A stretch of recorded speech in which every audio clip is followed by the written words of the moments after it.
Vaishnavi maternity hospital. Ashwin sir, खरंच तुमचं खूप कौतुक करावं. इतकं कमीच आहे, कारण की खूप जुनं हॉस्पिटल आहे आणि ज्या लेडीज आहे प्रसूतीसाठी येतात त्यांचं तुमच्यावर खूप विश्वास आहे. मुळात म्हणजे तुमच्यावर विश्वास आहे. आणि जाधव साहेब नेहमी सहकार्य करतात हॉस्पिटलसाठीही, आणि जर कोणी पेशंट आले त्यांच्यासाठीही करतात. आणि अश्विन सरांची गोष्ट सांगायला गेली ना, तर त्यांचं डिसिप्लिन खूप असतं, की बाबा डिसिप्लिन म्हणून डिसिप्लिन आहे म्हणून आज इथपर्यंत हॉस्पिटल आहे.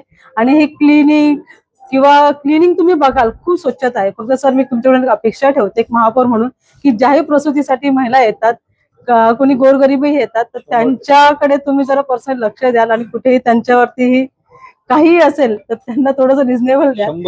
माझी एक अपेक्षा आहे, कारण की त्यांना फक्त थोडं समजून घ्या, कारण की गरीब नागरिक खूप आहेत की त्यांची कंडिशन नसते. काय होतं, इथून बाहेर जावं लागतं त्यांना, आणि तिथपर्यंत जाण्यावर तुम्हाला माहिती नाजूक सिच्युएशन असते. मी एक महिला आहे, यातून मीही गेलेली आहे. फक्त मी एक अपेक्षा ठेवते तुमच्याकडून सर, की त्यावेळेस त्यांच्या सिच्युएशनला बघा आणि त्यांना तेवढे सहकार्य करा.